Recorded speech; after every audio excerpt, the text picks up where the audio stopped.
Good morning po, Tatay Maning. Ano po gusto nyo? Tsa o kape?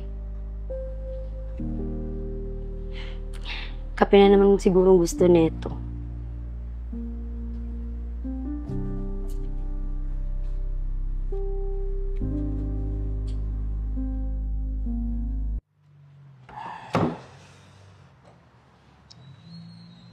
Cassie, it doesn't look good.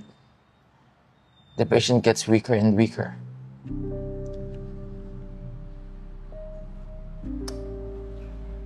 Okay lang na mag-alala.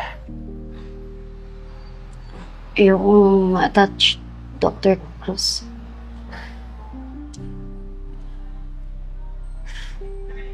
Well, we need just to be prepared for this.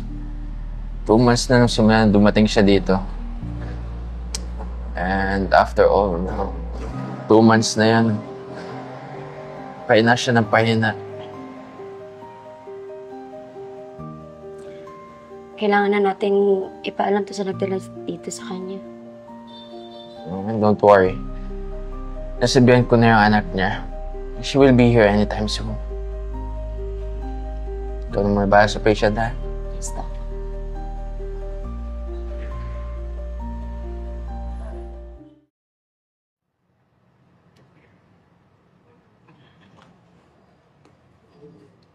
Alam niyo po, minsan naiisip ko na ang pagiging tahimik, yun na yung hindi mo nagagawang magsalita or wala kang naisasambit or hindi mo naiisipan na kung ano man ang gusto mong sabihin.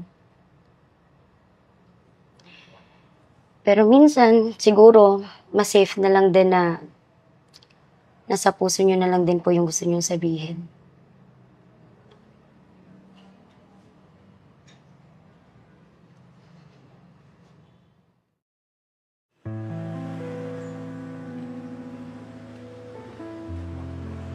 Bawal uminom dito. Nga pala, pwede ka na pala pumasok doon. Tinanong niya ba ako? Di siguro, no? Ano ba yung kwarto niya?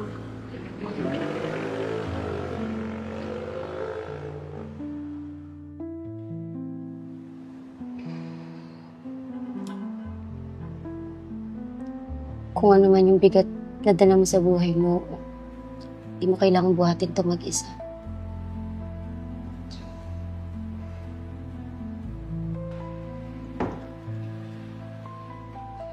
Pumasok ka na.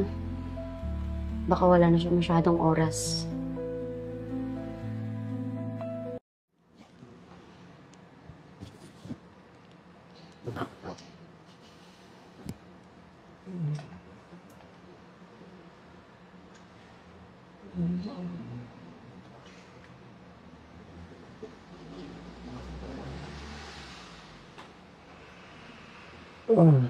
Patawarin mo ko.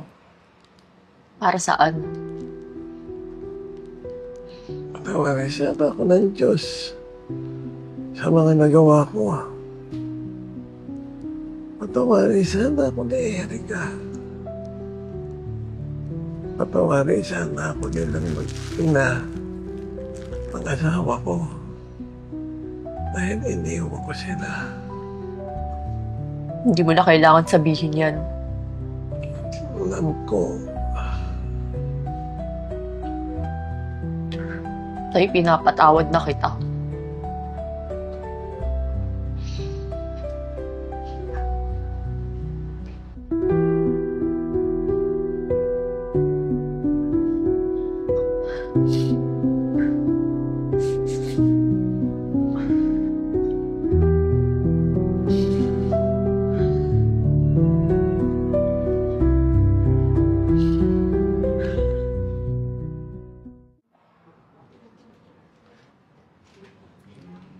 Salamat hindi ka sumuko sa kanya. Okay lang yan. Siyempre, trabaho ko rin to eh. Ano, baka gusto mong magkape tayo? Tara.